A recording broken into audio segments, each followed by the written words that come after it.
I'm Danforth Prince from Blood Moon. Hi. So ding-a-ling went my phone one day, and it was the editor of Out in Jersey magazine, Peter Fricke, and he said that the Stonewall Democrats wanted someone to talk on a panel on Gay Pride 2012, and I'd be on it with two other people, and it would be fun, and I said yes, and then everyone else backed out, and I was the only one left, the only man standing. So I was very proud to have delivered the speech to the Gay Pride celebration at the Tides Hotel in Asbury Park on Gay Pride, New Jersey, June 2nd, 2012. Here's the videotape. Many, many thanks. Bruce Springsteen put on a lot of leather and pranced around the stage and became famous, and I'm honored to be whatever shadow of that I can be. I have chosen to dress provocatively for this event. I'm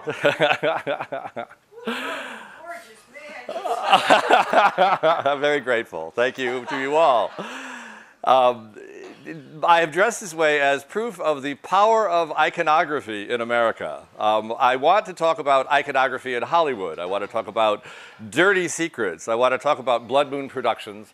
I want to talk about what the corporate vision was when I set it up, and I want to thank sincerely the Stonewall Democrats for giving me this forum. I'm terribly grateful. This is the week of Book Expo for you book people. It's the biggest, it's the mother of all book fairs. It's at the Javits Center, 4 days. The last day is open to the public.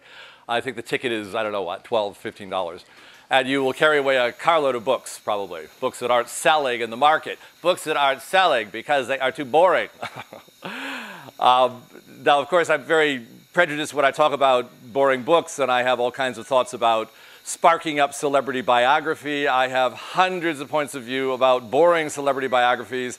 I have zillions of ideas about the way that Hollywood created its sugar-coated confections, sold a bill of goods to the United States when those role models were very much needed. World War II, Mrs. Miniver, we weep for these movies, we adore them. We're so proud of the actors who made them. Our aim is never to directly embarrass any particular actor or actress. Our aim is not to infuriate the family. Our aim is merely to bring to light of, dare I say, scholarship, such a big word, and to that effect, we always add library indexes to our books. But if I can make one loud point at this event, it is straight people have genealogies and gay people have gossip. And in a universe where it was a crime to be gay, it was a crime to express affection in public, the famous gay men's bars of New York City and the Times Square area, as I understand, always had a token woman somewhere in the crowd to drag out when the police came to do a raid. We must remember that the persecution of gays was so palpable that we of a younger generation, I don't necessarily include myself in that, I'm an older guy, we can't even conceive of how repressive it was. Therefore, our books and the revelations that are brought in them, I sort of view rather as an amplification of America's understanding of its own cultural roots. My challenge in this is, of course, to get the books out, no easy feat, blah, blah. And I want to talk about our books, and I want to talk about our authors, and I want to talk about the demi-mondain. That's a French word for not yet worldly people, but aspirants climbing their way toward becoming a worldly person. What is a demi-mondain? It's a French word, of course.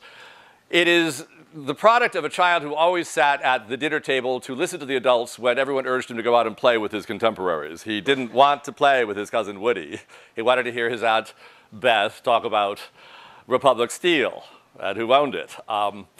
What is a demi-mondain? A demi-mondain is someone who will analyze the dynamics of a cocktail party weeks after the effect, wondering the links between party A, party B, and how the young ingenue could fit into that milieu. Now, amplify what I just said a zillion times, and you have the potentiality for a rich, roiling database, if you like. I misused that term. Font of information, if you like. Font of eyewitness accounts, if you like.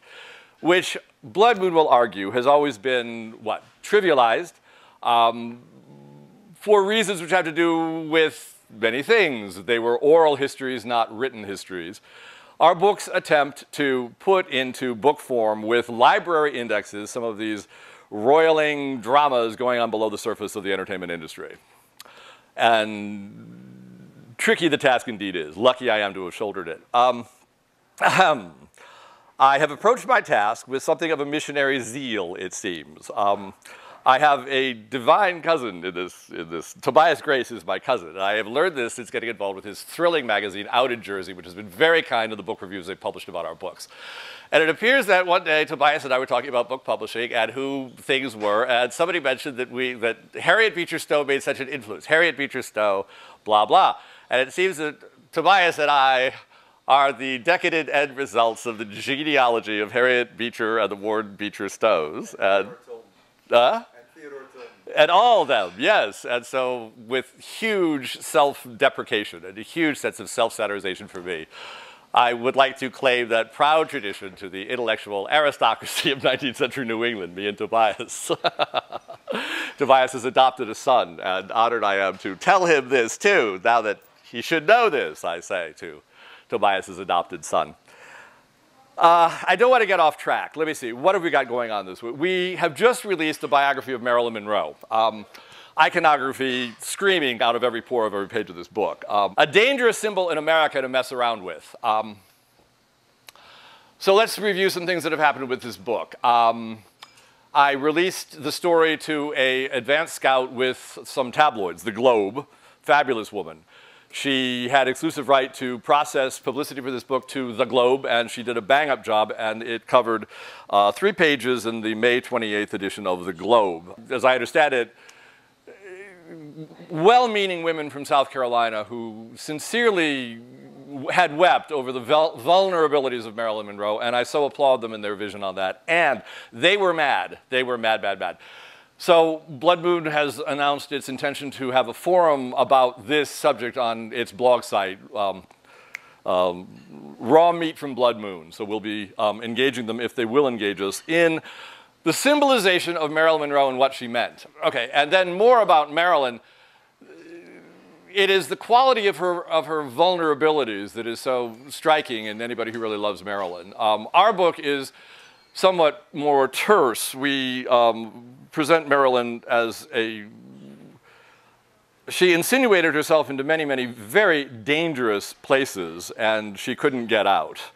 But Marilyn was not an innocent victim. I think she was one of the most sophisticated social climbers in Hollywood, probably. And a very interesting book. Here's what the author wanted to do. It is the 50th anniversary of the death, of the murder of Marilyn Monroe. No one has ever done an overview of the way that various witnesses recanted their statements that they made in the immediate aftermath of her death. One witness changed her story as many as 4 and 5 times, and others completely recanted their testimony on their deathbed, too. So it is time that somebody took a harder, more cynical look at the Marilyn Monroe myth and legend. Loaded with anecdotes it is. We have a double-edged sword with this. I don't want to pretend I'm an ingenue about this. We release notification of these books with, as lurid, they call it a bulleted list, and we drag from our bulleted list, we drag the most scandalous points we possibly can. One of which involves a brief afternoon Marilyn spent in the hotel suite with Nikita Khrushchev. And the anecdote, I can relate that anecdote very quickly. Marilyn was trotted out. She was in New York. Khrushchev was visiting the United States. There was a luncheon at MGM. Frank Sinatra took control. The film being filmed at the time was Can. Nikita should see Hollywood in its capitalistic splendor, and it will all be a happy Cold War, said Frank. And Marilyn was seated and engaged Nikita in charming dialogue. And according to the witnesses, there was a 4 or 5 hour unaccounted spell at a hotel suite where Nikita was staying, and everyone engineered to get Nina Khrushchev out of the way and go off shopping somewhere. And Marilyn bragged about it to her friends, including Jean Carmen, and Nikita bragged about it to some of his friends in the Politburo, we think. And there you have a happy Marilyn anecdote. You know, what the hell else? Someone asked me what book we were the most proud of. I was the most proud of. I think I'm terribly proud, secretly, of the J. Edgar Hoover and Clyde Tolson. And that's a tricky one. Here we go on that one. We wanted to release that movie in sync with the Leonardo DiCaprio movie, J. Edgar. And Clint Eastwood is a very gifted filmmaker and very under budget and very ahead of schedule. And he released his movie, I think, 2 or 3 months early. And we were then late, and we got our book out after his movie was released. And the dialogue had really faded in the mainstream press about the homosexuality of J. Edgar Hoover. And we felt that there was needless dithering about whether J. Edgar was gay. So Darwin Porter compiled this divine recitation of what people were being persecuted by the FBI machine in Hollywood, what they were saying to one another in their bedroom gossip, in their restaurant gossip. The gossip was collated. We put out a book, and we do reveal a lot about the corrosive effect of being in the closet in those dreadful days of the 40s and 50s when J. Edgar Hoover had power which he would not have had if being gay was less of a sin than, if it was less of a sin than it was at the time. And I think it's a fascinating indictment. We got a couple, Scotty Bowers. Anybody heard of Scotty Bowers? Scotty Bowers just released the book that was praised by the New York Times about having run the male brothel in Hollywood. I forget the name of Scotty Bowers' book, but that wonderful book he did on Full Service by Scotty Bowers. And Scotty was famous in the underground of Hollywood for having been a male prostitute at a gas station. I know the address, I can remember the address and everything. But the point that I'm making is that it was an apocryphal story for forever. The public media would not accept the fact that a male brothel had existed and that it was patronized by, and I could babble off a range of male and female stars who attended for both straight and gay sexual services. Cha-cha. And the story goes on, as admitted by Scotty Bowers and as covered twice in the New York Times in the last 2 months, that as a means of avoiding police detection, he would demand that the clients of the brothel pay not in cash, but in jewelry or in stock.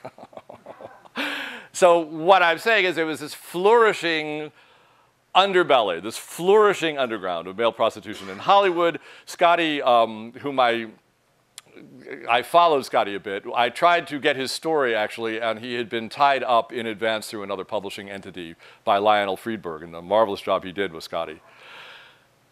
So what I'm saying in a roundabout way is that Scotty admitted finally to having been one of the male prostitutes who serviced J. Edgar Hoover.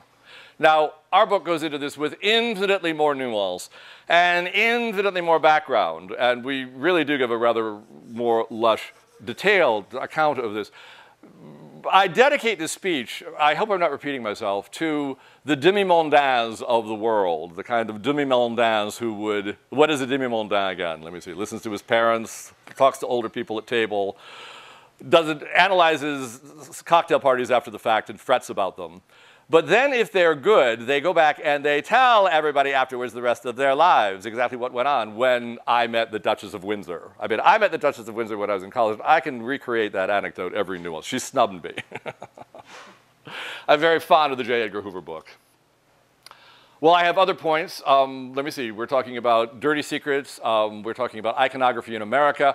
We're talking about the passion with which many people hold their movie stars. I'm saying that I have no illusions about the work we're doing as being provocative. We don't mean to be gratuitously provocative, but we do mean to amplify America's understanding of its own cultural roots. We give it library indexes. We put out a fabulous product.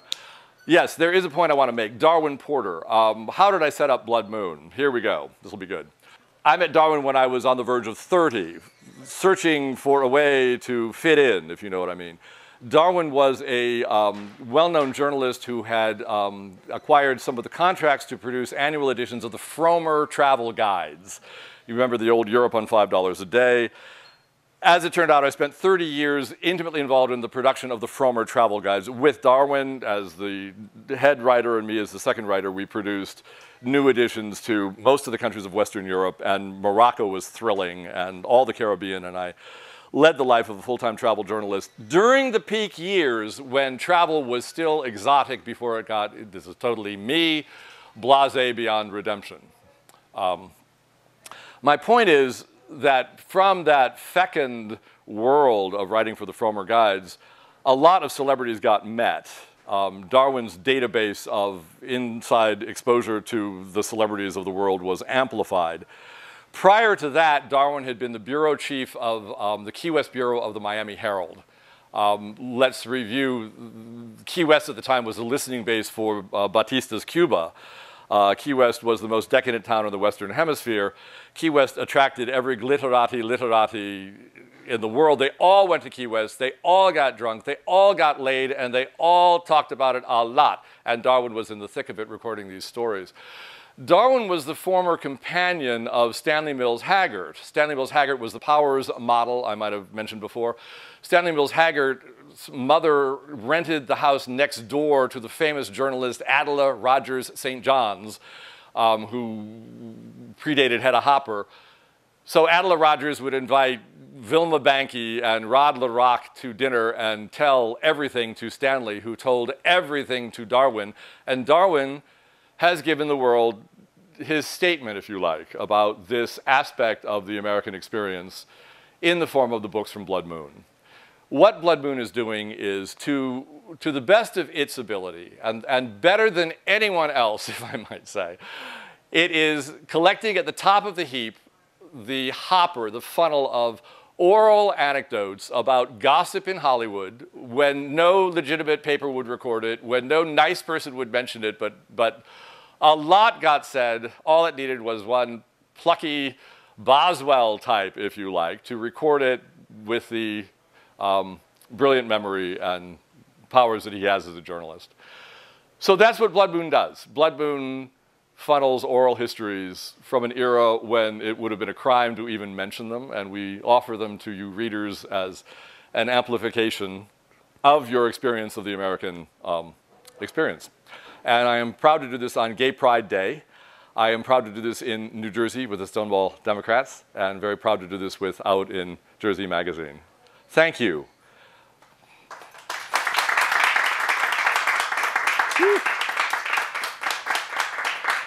I deliberately came into the crowd and talked to as many of you who would let me. And I opened the dialogue to beginnings of discussions.